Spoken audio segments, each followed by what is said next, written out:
Mesdames, Mesdemoiselles et Messieurs, bienvenue dans cette nouvelle édition. Au titre de l'actualité, aujourd'hui, Abdelmalek Sellel en Chine pour confirmer l'excellence des relations entre les deux pays. Hamel plaide pour la prise en charge psychologique et médicale des éléments de la sûreté nationale. Soudan, Béchir réélu président avec 94,5% des voix. Au Népal, les travaux de recherche se poursuivent lundi. L'aide humanitaire s'organise. Nous débutons ce journal avec la visite en Chine du Premier ministre Abdelmalek Sellel du 28 avril au 1er mai sur invitation de son homologue chinois Li Keqiang. Cette visite est destinée à confirmer l'excellence des relations entre les deux pays et à donner un caractère gagnant-gagnant au partenariat stratégique liant l'Algérie à la Chine. Outre les entretiens avec les hauts responsables de l'État chinois, M. Sellel, qui sera accompagné d'une importante délégation, présidera un forum d'hommes d'affaires des deux pays. Les relations algéro-chinoises ont connu ces 15 dernières années une nette évolution sous l'impulsion des dirigeants des deux pays. Quelques 790 entreprises chinoises sont présentes en Algérie, activant notamment dans le bâtiment et les travaux publics, ainsi que l'import-export.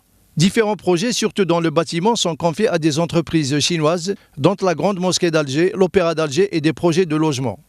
Si les relations algéro-chinoises sont plus orientées vers les questions économiques, les liens unissant les deux pays remontent aux années 1950. La première génération des dirigeants de la République populaire de Chine a accordé un grand soutien à l'Algérie dans sa lutte pour la libération nationale et la Chine a été l'un des premiers pays à reconnaître son indépendance.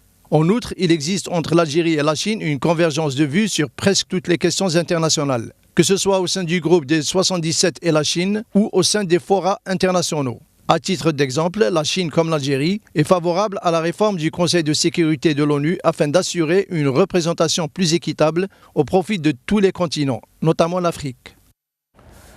Sur le plan diplomatique, un diplomate mauritanien du même rang que le diplomate algérien Belkacem Cherouati, premier conseiller de l'ambassade d'Algérie à Nouakchott, a été déclaré persona non grata par les autorités algériennes, a-t-on appris lundi auprès du ministère des Affaires étrangères. L'ambassadeur de Mauritanie en Algérie a été convoqué dimanche au siège du ministère des Affaires étrangères afin de lui notifier la décision de l'Algérie de déclarer ledit diplomate mauritanien persona non grata, et ce, dans le cadre du principe de réciprocité, a-t-on précisé de même source. La décision de l'Algérie, rappelle-t-on, vient en réaction à la décision injustifiée de la Mauritanie qui avait procédé mercredi dernier à l'expulsion du premier secrétaire de l'ambassade d'Algérie à Nouakchott, Belkacem Cherouati. Le directeur général de la Sûreté nationale, le général-major Abdelghani Hamel, a mis l'accent lundi à Alger sur la nécessité d'accorder la priorité à la promotion de la santé physique, professionnelle et psychologique des membres de la Sûreté nationale. Cette rencontre constitue une occasion pour débattre des voies susceptibles d'assurer toutes les conditions de travail pour permettre aux éléments de la police de faire face à tous les risques professionnels et s'acquitter pleinement de leur mission, a déclaré le général-major dans son allocution à l'ouverture des travaux du colloque scientifique et pédagogique sur la santé et la sécurité au travail. La DGACN a insisté sur l'importance de cette rencontre, durant laquelle des spécialistes et experts feront part 2 jours durant de leurs expériences en matière de médecine du travail pour réaliser les objectifs du secteur visant à assurer un climat professionnel adéquat et promouvoir la santé et la sécurité des éléments de la police. Il est également question de débattre de la possibilité de la mise en place de structures et mécanismes supplémentaires pour améliorer l'hygiène, protéger l'environnement, renforcer la santé et prendre en charge les accidents du travail et les maladies professionnelles et psychologiques des éléments de police. Dans ce cadre, la DGACN a précisé qu'une convention a été signée avec les hôpitaux publics à travers le territoire national pour lancer les mécanismes de médecine du travail et mieux répondre aux exigences du milieu professionnel, et ce, dans le cadre du partenariat entre son département et les secteurs concernés. Plusieurs interventions sur les perspectives de gestion de la médecine du travail et la prévention des risques professionnels, la prise en charge des cas psychologiques des travailleurs et l'amélioration de leurs conditions de vie sont prévues durant cette rencontre. Côté santé, Abdelmalek Boudiaf, ministre de la Santé, de la Population et de la Réforme hospitalière, s'est rendu hier à Médéa pour une visite d'inspection dans la wilaya.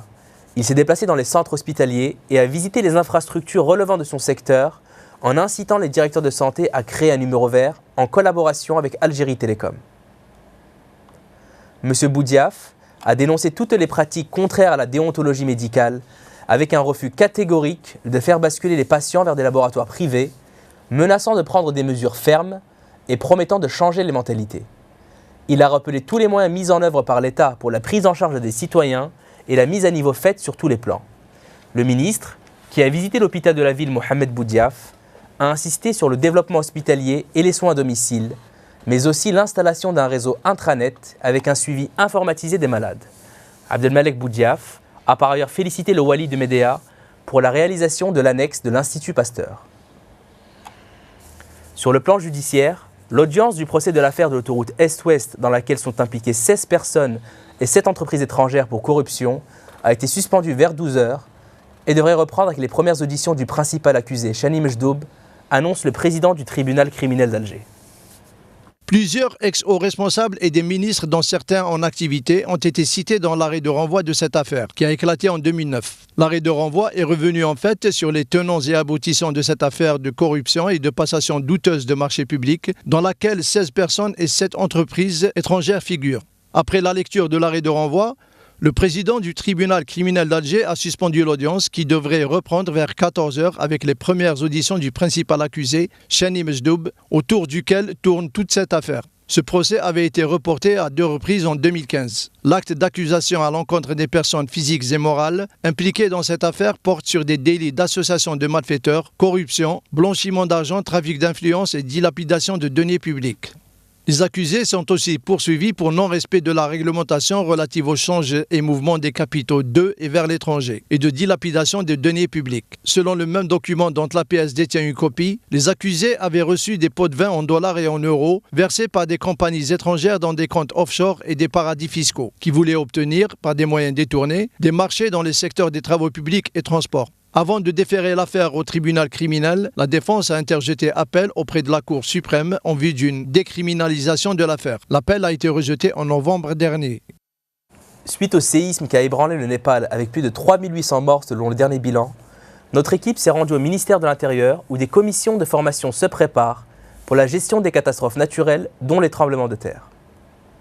Tahar Melizi, délégué au ministère de l'Intérieur, nous explique l'objectif de cette initiative. Il s'agit de la gestion des catastrophes. Évaluer si des efforts ont été faits dans ce cadre, sensibiliser tous les acteurs à une prise de conscience, citoyens, responsables locaux, wali, présidents d'APC, gendarmerie, police, pompiers, équipe médicale et d'autres.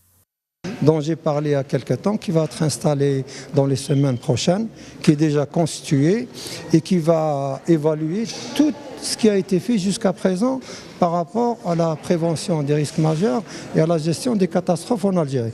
Tout ce qui a été fait au niveau des secteurs depuis des années va être mis dans la balance pour voir où on en est, s'il y a encore des progrès à faire.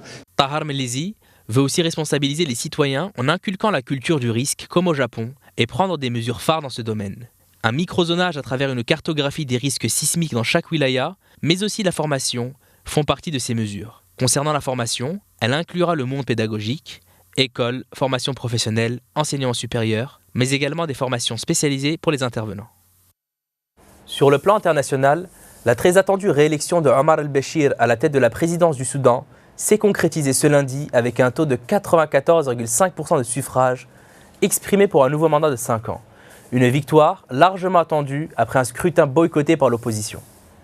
Le nombre de voix obtenues par le candidat Omar el-Béchir du Parti du Congrès national est de 5 252 478, soit 94,5% des suffrages exprimés, a déclaré le chef de la commission électorale, Mokhtar el-Hassam, devant la presse à Khartoum, 10 jours après la tenue du scrutin. Le candidat arrive en deuxième position, Fadel el-Sayed Chouiab, du Parti de la Vérité fédérale, n'a recueilli que 1,43% des voix. Selon la commission électorale, la participation a atteint 46,4% sur les 4 jours du scrutin, du 13 au 16 avril, pendant lesquels les Soudanais ont également élu leurs représentants pour les assemblées nationales et régionales. La mission d'observateurs de l'Union africaine avait pourtant indiqué après la fin du vote avoir observé un taux de participation généralement faible dans l'ensemble, malgré la décision de la commission électorale de donner un jour supplémentaire aux Soudanais pour voter. Ce scrutin controversé, deuxième élection multipartite depuis l'arrivée au pouvoir de M. Béchir en 1989 après un coup d'État, a été critiqué notamment par l'Union européenne, la Grande-Bretagne, la Norvège et les États-Unis.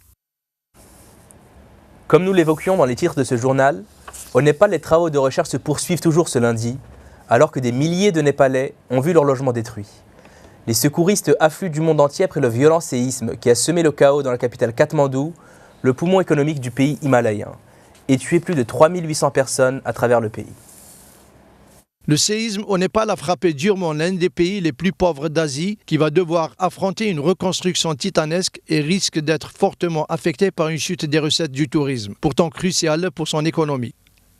Le Népal, très exposé aux tremblements de terre, va devoir s'atteler à un effort massif de reconstruction qui ne peut mener seul. La France va envoyer des moyens supplémentaires au Népal, un pays en ruine selon son chef de la diplomatie Laurent Fabius, qui a précisé que la France est sans nouvelle des 676 Français, notamment en raison des difficultés de communication. Nous avons pu localiser 1400 Français sains et saufs.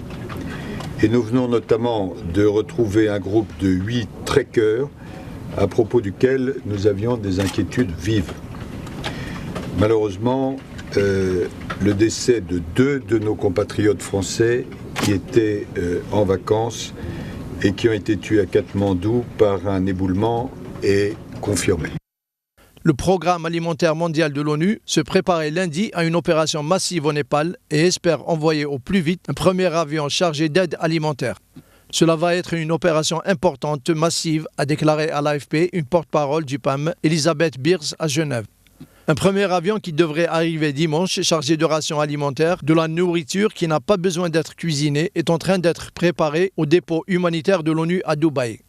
Un appel de fonds est en train d'être mis en place par l'ONU, tandis que les experts en imagerie satellite du PAM évaluent le nombre de personnes affectées par le séisme, a indiqué Mme Beers. Pour sa part, l'Algérie a décidé l'octroi d'une aide financière évaluée à $1 million, de même que la mobilisation de moyens conséquents en assistance d'urgence, suite au séisme destructeur qui a frappé samedi le Népal, a indiqué un communiqué du ministère des Affaires étrangères. L'aide de l'Algérie consiste également à l'envoi d'une équipe spécialisée de secouristes de la protection civile et la fourniture de médicaments, de tentes, de couvertures et d'autres équipements nécessaires pour la prise en charge des sinistrés et des blessés. Au Togo, le président sortant Faure Gnassingbé arrive en tête de la présidentielle avec 62% des suffrages, contre 32% pour son principal adversaire Jean-Pierre Fabre, selon les premiers résultats officiels annoncés ce lundi. Les Togolais se sont rendus aux urnes samedi pour élire leur prochain président, dans un pays gouverné par la famille du président Gnassingbé et où l'opposition avec 4 candidats et dont une partie boycottait le scrutin est très divisée. Sur 214 876 bulletins comptabilisés à ce stade, le président sortant obtient 133 375 voix contre 68 957 à son rival, selon les résultats partiels publiés par la Commission électorale nationale indépendante. Les 3 autres candidats d'opposition ont chacun obtenu moins d'1% des voix, selon ce premier décompte. Ces premiers résultats représentent environ 12% du nombre estimé de votants et portent sur 934 bureaux de vote, situés dans 6 régions différentes du pays. La CENI a estimé dimanche le taux de participation entre 53 et 55% des inscrits. Une mobilisation a priori bien inférieure à celle de la présidentielle précédente en 2010, où la participation a été estimée à 64,68%. M. Gnassingbé brigue un 3e mandat après avoir remporté en 2005 et 2010 des scrutins dont les résultats ont été contestés par l'opposition. Il avait initialement été porté au pouvoir par l'armée en 2005 à la mort de son père qui avait gouverné le Togo d'une main de fer pendant 38 ans. En Indonésie, les appels pressants se sont multipliés lundi pour tenter de sauver la vie de 9 condamnés en attente d'exécution, parmi lesquels 8 étrangers, tandis que le Français retiré de la liste pourrait être exécuté seul s'il perd son recours en justice. Les autorités indonésiennes ont formellement notifié aux 8 étrangers d'Australie, du Brésil, des Philippines et du Nigeria que leur exécution aux côtés d'un détenu indonésien était imminente, alors qu'un Français condamné lui aussi à la peine capitale pour trafic de drogue a été retiré de la liste au dernier moment, ce qui a fait naître un espoir après d'intenses pressions diplomatiques de la France. Mais lundi, le porte-parole du parquet général d'Indonésie a déclaré à l'AFP que le Français Serge Atlaoui, 51 ans, serait exécuté seul en cas de rejet de son recours devant le tribunal administratif de Jakarta, pour lequel aucune audience n'a encore été fixée. Les pressions diplomatiques internationales se sont intensifiées ces derniers jours, mais Jakarta reste inflexible. Le célèbre boxeur philippin Manny Pacquiao a joint sa voix aux appels à la clémence en suppliant le président indonésien Joko Widodo d'épargner la vie de la Philippine Mary-Jane Veloso, seule femme en attente d'exécution parmi les 9 condamnés. Le vice-président indonésien, Yusuf Kala, a balayé les critiques internationales. C'est habituel, rien de particulier, ça peut être l'émotion, mais la loi, c'est la loi, a-t-il déclaré en référence à la législation indonésienne prévoyant la peine capitale pour le trafic de drogue. Selon le journal allemand Bild, l'agence de sécurité nationale américaine, la NSA, a tenté d'espionner des entreprises allemandes et françaises à travers la station d'écoute des renseignements allemands, le BND, à Bad-Aibling, en Bavière du Sud. Le quotidien rapporte que la chancelière allemande était informée depuis 2008, mais n'a pas réagi, alors que 2 documents consultés sur ces pratiques lui avaient été envoyés la même année et en 2010 par la BND. Ces documents concernaient des tentatives d'espionnage par la NSA depuis 2005, ciblant des adresses e-mail et des numéros de téléphone du groupe EADS, devenu Airbus et Eurocopter. Un membre de la commission parlementaire allemande a confié à Bild qu'il est quasiment impossible que le chef des services de la chancellerie, un conservateur proche de Mme Merkel, M. Thomas de Maizière, actuel ministre de l'Intérieur, ne soit pas alerté par de tels agissements. Toujours selon le Bild, les Allemands auraient fermé les yeux pour ne pas compromettre les relations bilatérales avec les Américains. En outre, l'hebdomadaire Spiegel a affirmé jeudi que la NSA avait espionné des entreprises européennes durant des années, et ce grâce aux renseignements fournis par les Allemands. Affaire embarrassante pour le gouvernement allemand, ce fut en 2013 qu'Edward Snowden, ancien consultant de la NSA, a fait ces révélations qui ont choqué l'Allemagne. Culture. Dans le cadre des efforts consentis par le commandement de l'Armée nationale populaire, la direction de la communication de l'information et de l'orientation de l'état-major de l'ANP a organisé ce 27 avril au Cercle national de l'armée un colloque historique sur la stratégie de la Révolution face à la guerre psychologique française. Ce colloque a été inauguré par le général de corps d'armée Ahmed Gaïd Salah, en présence de Monsieur le ministre des Moudjahidines et des personnalités nationales et historiques, ainsi que de hauts cadres de l'ANP. Cette rencontre a été animée par des professeurs-chercheurs et des Moudjahidines qui ont mis en exergue la réussite des héros de la guerre de libération à déjouer les manœuvres du colonialisme français et ses différentes opérations militaires et psychologiques. Les travaux ont débuté par la projection d'un film documentaire qui s'inscrit dans le cadre de la célébration du 60e anniversaire du déclenchement de la glorieuse guerre de libération et a pour objectif de montrer les pratiques brutales du colonialisme. Merci de nous avoir suivis dans cette nouvelle édition et à bientôt sur les antennes Media News.